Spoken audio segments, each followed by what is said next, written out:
Marcílio, você que é o cara da geopolítica, a gente vai chamar já o Major, deixa ele no ponto, mas dá o contexto, quantos dias de guerra e em que pé que a gente está agora? Bom, já está entrando no 10º dia de conflito e eu diria que assim, apesar de algumas declarações ontem mesmo do Trump deram uma acalmada nos mercados, o preço do dólar caiu, houve uma recuperação das bolsas de valores. O barril estourou e voltou. Chegou quase a $120 o barril, aí depois caiu para os $100, hoje baixou mais um pouquinho, né? Para mim, parece que é muito mais uma declaração para tentar acalmar os ânimos do mercado do que de fato a guerra está acabando. Pelo menos as declarações de Israel mostraram isso hoje. Agora a gente vai comentar com o Major. O Benjamin Netanyahu falou que a guerra não está perto do fim, não está perto da conclusão. E a gente teve também palavras dos representantes iranianos, falando que não aceitam negociar com os Estados Unidos, porque na visão deles, durante 2 vezes eles tentaram negociar com os americanos e os americanos atacaram o programa nuclear antes do fim da negociação. E o Irã garante que eles ainda têm mais de 50% dos mísseis e os mísseis mais poderosos estão guardados para serem utilizados agora que as defesas aéreas já foram sobrecarregadas com os drones iranianos. Ontem a gente falou com o Júlio do Sala de Guerra e ele estava explicando, né, os tipos de mísseis que eles têm e por que eles atacaram os países árabes e atacou menos Israel, porque os mísseis para chegar a Israel é uma distância maior. E são menos mísseis e mais caros esses mísseis de longa distância, né? Então eles gastaram bastante, que estão ali perto, né? No Emirados, Dubai, Doha e tal. E para Israel, além dessa distância, são os mísseis bem mais caros. Mas eles estão falando que tem mais. Quero saber aqui do Major Rafael. Ele tá na linha, ô Bigode? Tá aqui na linha, vamos lá. Vamos lá. Major, seja bem-vindo. Tá falando de onde? Eu estou falando aqui do centro de Israel, muito obrigado, é sempre um prazer estar aqui com vocês, Vilela. Tel Aviv? Eu estou aqui no centro de Israel, não quero dizer exatamente o local que eu estou, perto de Tel Aviv. Perto de Tel Aviv. Major, você pode para a gente fazer um panorama do que aconteceu desde o começo do conflito até agora? Não estou falando daquela guerra dos 12 dias, mas desse novo, a estratégia... como que está a população aí em Israel e uma previsão, né, dos próximos dias, o que pode acontecer. Tem gente falando que a guerra vai ser curta e tem gente apostando que ela vai demorar muito ainda. Com certeza. Na verdade, hoje nós estamos no 11º dia da guerra. Essa guerra começou quando o exército israelense, em cooperação absoluta com nossos parceiros americanos, nós entendemos que o Irã infelizmente tomou a decisão de se rearmar, de voltar a produzir seus mísseis balísticos, de reerguer suas usinas nucleares e de continuar patrocinando os grupos terroristas aqui na região. Nós não podemos permitir que o regime mais perigoso do mundo tenha as armas mais perigosas do mundo. Nós não podemos permitir que um regime que todos os dias declara morte a Israel, morte à América, que tenha também a capacidade de destruir Israel. E é exatamente isso que nós estamos fazendo nesse momento. No primeiro dia da guerra, nós já eliminamos mais de 40 líderes generais do regime iraniano em 3 locais diferentes, isso em 40 segundos. Nós já conseguimos eliminar mais de 80% da defesa aérea iraniana e mais de 60% dos lançadores de mísseis. Eu ouvi que você disse que, segundo o Irã, mais de 50% dos mísseis ainda existem, mas você não consegue lançar mísseis se você não tem lançadores de mísseis balísticos. Então nós já conseguimos eliminar mais de 300 lançadores de mísseis balísticos, que é mais de 60% dos lançadores que o Irã possui. E nós já estamos percebendo que tem uma queda da quantidade de mísseis que o Irã está lançando. Você disse que o Irã lançou menos mísseis para Israel do que para os outros países aqui na região. Isso não mostra somente a ameaça do Irã para o resto do mundo, mas isso mostra também que o Estado de Israel, diferente do Irã, que se preocupa somente na destruição de Israel, produzindo armas nucleares e mísseis balísticos e patrocinando os grupos terroristas, o Estado de Israel se preocupa com sua população. Por isso nós construímos hospitais, nós construímos sistemas de defesa aérea, nós construímos centros de reabilitação e bunkers, e é por esse motivo que o regime iraniano entende que mais de 90% dos mísseis que são lançados em direção ao nosso território são interceptados pelo nosso sistema de defesa aérea e 100% dos drones que que foram lançados aqui por Israel também foram interceptados. Essa é a diferença entre um Estado democrático que se preocupa com sua população e um regime terrorista que se preocupa somente em destruir Israel. Major, boa noite. Eu gostaria de saber qual é o real objetivo de Israel nessa operação, o Rugido do Leão. Por que eu falo isso? Aparentemente o governo Trump, caso não tivesse a destituição da República Islâmica, mas fosse um novo líder que talvez estivesse mais disposto a coordenar com o Ocidente, aceitaria a continuidade do regime. Israel também aceita a continuidade do regime? A gente teve, por exemplo, o Mojtaba Khamenei sendo eleito como o novo líder supremo do país, e aparentemente, pelas informações divulgadas pela mídia iraniana, se o Ali Khamenei, segundo o Irã, estava disposto a negociar o programa nuclear, o Mojtaba Khamenei fala que ele não vai respeitar e que a ideia do Irã, até para garantir a sua soberania, é desenvolver armas nucleares. Então, qual o objetivo final de Israel? Olha, Marcelo, é muito simples. O objetivo de Israel é eliminar uma ameaça imediata para o futuro existencial do Estado de Israel. O Irã exige o fim do Estado de Israel. E o Irã não pode ter a capacidade de concretizar esse desejo. O Irã tem em suas mãos, ou tinha em suas mãos, até 10 dias atrás, entre 2.500 a 3.000 mísseis. E o Irã decidiu aumentar o arsenal de mísseis balísticos para 8.000 mísseis. Nós não podemos permitir que o regime iraniano tenha em suas mãos 8.000 mísseis balísticos, armamentos nucleares. O Irã estava na Guerra dos 12 Dias, estava prestes a construir 11 bombas atômicas. Infelizmente, depois da Guerra dos 12 Dias, em junho do ano passado, o Irã voltou a reerguer as usinas nucleares. E, fora isso, o Irã continua patrocinando, armando os grupos terroristas aqui na região. Só nos últimos meses, no ano passado, foi $1 bilhão que o Irã passou para o grupo terrorista Hezbollah. O Estado de Israel não faz fronteira com o Irã, mas o Irã fez fronteira com o Estado de Israel através dos grupos terroristas aqui na região. O Hezbollah no Líbano, o Hamas na faixa de Gaza, a Jihad Islâmica no centro de Israel e os Houthis no Iêmen. Nós não podemos permitir isso. Então, o objetivo da guerra é eliminar uma ameaça para o futuro existencial do Estado de Israel. O Estado de Israel tem um território de somente 22.000 quilômetros quadrados. O Irã é 85 vezes maior que o Estado de Israel. O Irã tem 1.700.000 quilômetros quadrados. O Estado de Israel é do tamanho de Sergipe. Tenta imaginar um território tão grande como o território iraniano, 85 vezes Israel, com mísseis balísticos em todo o território direcionados para o Estado de Israel. Agora imagine o território iraniano com bombas atômicas direcionadas para o Estado de Israel. Nenhum país soberano que dá valor para a sua população aceitaria uma situação como essa. Você me perguntou sobre o regime iraniano.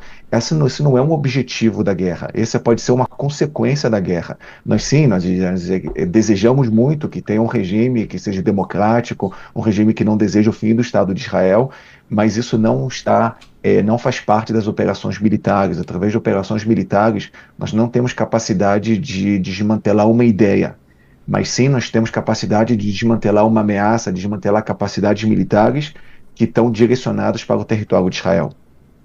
A gente viu também, Major, alvos sendo atingidos, como Jerusalém, né? Normalmente a gente vê mais direcionado para Tel Aviv e algumas cidades mais fronteiriças, quando era na época do Hamas e os ataques do Hezbollah. Dá para entender qual é a estratégia do Irã atualmente, atingindo esses países árabes, criando esse problema no Estreito de Hormuz. Vocês conseguem entender qual é o objetivo do Irã nesse ponto? Olha, o Irã é uma ameaça não somente para Israel, e isso é o que está ficando claro para todos nós. Essa não é uma guerra travada entre Israel e Estados Unidos contra o regime iraniano. É uma guerra de valores. Essa guerra é travada entre os valores do ódio, da jihad, do extremismo islâmico, da destruição, que são representados pelo Irã, e os valores da democracia, dos valores cristãos judaicos, de liberdade, de equidade, de direitos humanos, que são representados pelos Estados Unidos e por Israel. Isso é o que está em jogo nesse momento, e o Irã está mostrando isso para todos, lançando mísseis em direção a 13 países aqui aqui no Oriente Médio, inclusive também para a Europa, lançou mísseis em direção à Turquia, em direção ao Chipre, está fechando o Estreito de Hormuz. Isso mostra a ameaça do regime iraniano para o mundo ocidental, para o mundo que dá valor para a liberdade, para a democracia. Isso é o que está em jogo nesse momento. Você me perguntou, Vilela, antes sobre o fim da guerra. É. Veja, essa guerra pode terminar hoje. Basta o Irã levantar a bandeira branca e dizer: nós não desejamos mais o fim do Estado de Israel, nós não desejamos mais eliminar o Estado de Israel do mapa, nós não vamos mais produzir capacidades militares para destruir o Estado de Israel. Veja, em Teherã tem um relógio que tem uma contagem regressiva para o fim do Estado de Israel. Então imagina o Irã se tivesse nesse momento 8.000 mísseis direcionados para o Estado de Israel, ou se tivesse uma bomba atômica nesse momento, como isso seria uma ameaça imediata para o futuro existencial de Israel. Todos nós, o mundo não gosta de guerras, e o mundo menos ainda gosta de guerras longas. Nós também não gostamos de guerra, nós já mostramos ao mundo que nós estamos abertos para a paz. Nós fizemos paz com nossos inimigos, fizemos paz com o Egito, fizemos paz com a Jordânia. Há poucos anos atrás, fizemos paz com os Emirados Árabes, com Bahrein, com Marrocos.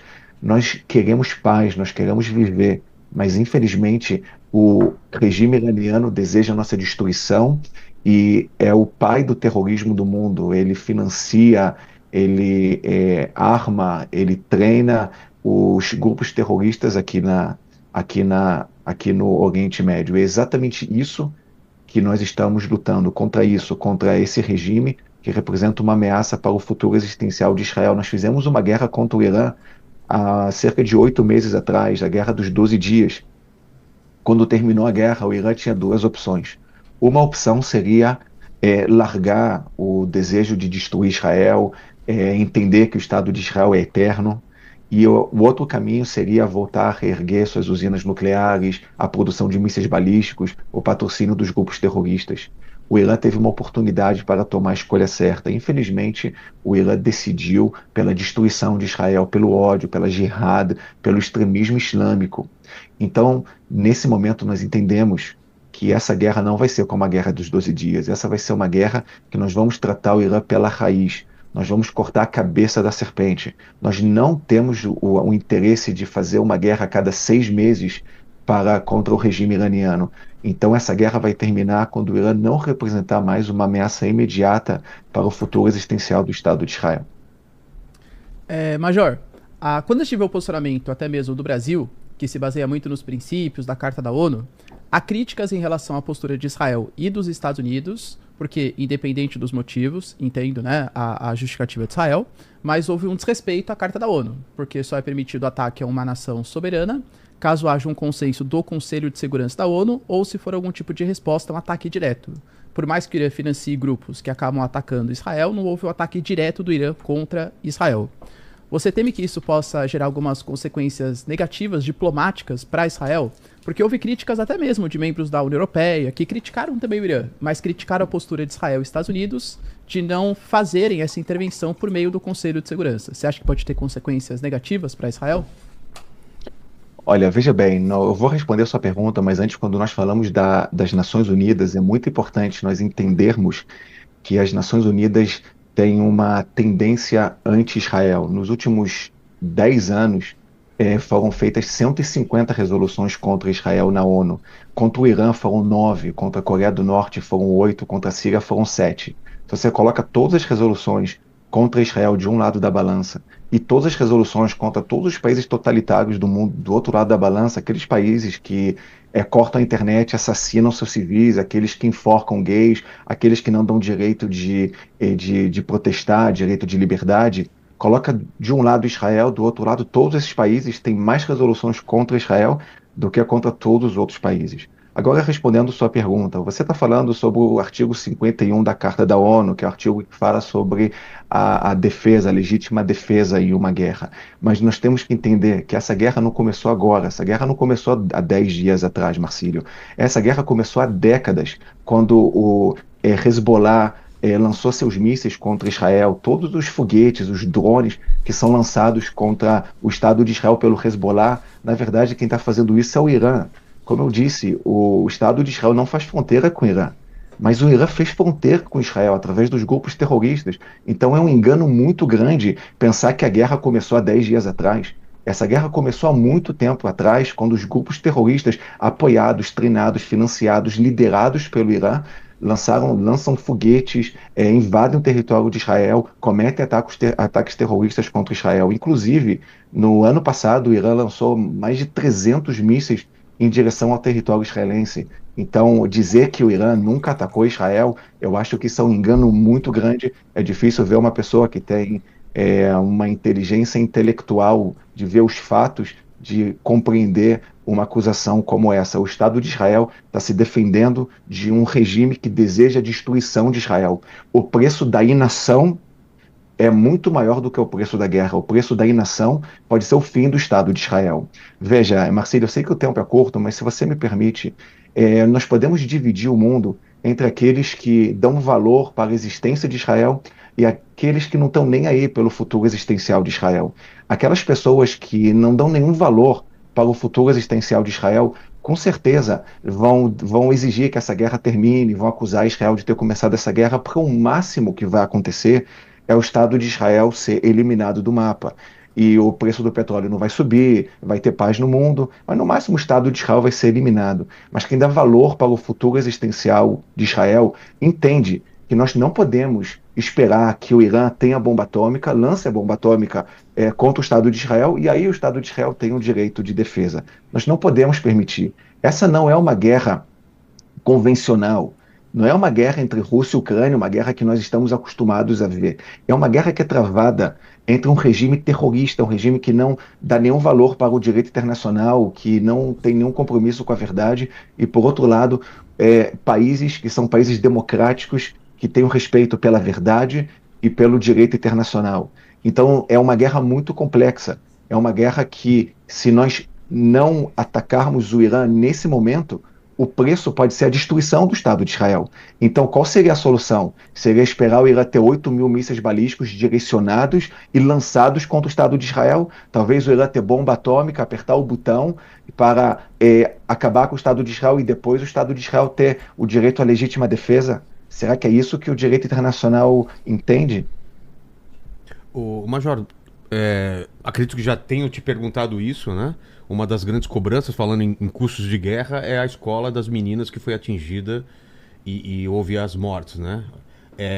O que foi apurado sobre isso? O que você tem a falar sobre isso quando as pessoas te colocam na parede sobre esse ataque? Estados Unidos e Israel estão matando civis também. Vilela, não precisa dizer que as pessoas me colocam na parede. Você pode me colocar na parede, tá ok, eu tô aqui para isso.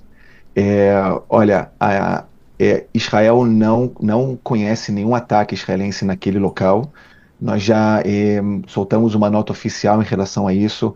É importante deixar claro que qualquer civil que paga o preço da guerra, isso é uma tragédia. É importante dizer isso. Também é importante dizer que nós precisamos ter muita cautela em relação a informações que são propagadas pelo regime terrorista do Irã, pela Guarda Revolucionária do Irã.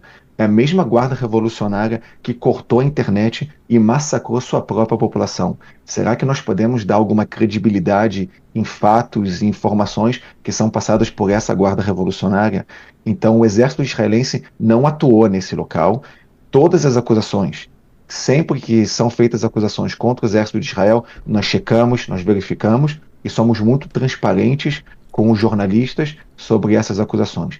Essa acusação contra Israel não tem fundamento, não teve nenhuma operação israelense naquele local. Oi, Major, boa noite, é a Fernanda que está falando. Major, a gente sabe que o Irã tem aliados importantes como o Hezbollah e as milícias na Síria e no Iraque. Eu queria saber se, na sua opinião, existe um risco real desse conflito se expandir aí para todo o Oriente Médio. O conflito já se expandiu. Nesses últimos 2 anos, o exército israelense travou uma guerra em 7 frentes diferentes. Essa guerra foi travada na faixa de Gaza contra o Hezbollah, no Líbano na faixa de Gaza contra o Hamas, no Líbano contra o Hezbollah, no centro de Israel contra a Jihad Islâmica, no Iêmen contra os Houthis, as milícias no Iraque, na Síria, o próprio pai do terrorismo do mundo, que é o Irã. Israel foi atacado em 7 frentes diferentes. E Israel está preparado, Israel tem planos para esse tipo de guerra. Inclusive, na semana passada, o Hezbollah lançou dezenas de drones, foguetes em direção ao Estado de Israel. Nós estamos atuando contra o Hezbollah no Líbano também nesse momento. É muito importante que todos entendam: o Estado de Israel é ameaçado por grupos terroristas que são liderados pelo regime iraniano. Essa guerra é uma guerra pela existência de Israel. Se todos que estão nos assistindo e dão algum valor para o futuro existencial do Estado de Israel, precisam entender que nós não temos outra opção. O preço da inação é a destruição do Estado de Israel. Aqueles que estão nos assistindo e não dão valor para o futuro existencial de Israel, eu posso até entender o desejo que essa guerra termine logo, sem que os objetivos sejam alcançados, ou aquelas acusações que Israel não teria o direito de começar essa guerra. Porque, no máximo, o Estado de Israel vai ser destruído. Para as pessoas que não dão valor para o futuro existencial de Israel, eu consigo entender essas pessoas, mas o Estado de Israel é eterno, o povo judeu é eterno. Durante 2000 anos, o povo judeu foi perseguido e nunca teve um exército para garantir a sobrevivência do povo judeu. Inclusive, meu avô, eu acho que eu já disse isso aqui algumas vezes, o meu avô foi sobrevivente do Holocausto, ele sempre me disse que o maior desafio do povo judeu há 80 anos atrás na Europa é que não tinha um exército para defender o povo judeu. Hoje nós temos um exército, nós temos um país para garantir que nenhum regime, nenhum grupo terrorista, nenhuma ideia que deseja exterminar o Estado de Israel, exterminar o povo judeu, possa colocar em prática esse desejo. Major, obrigado demais aí pela tua participação.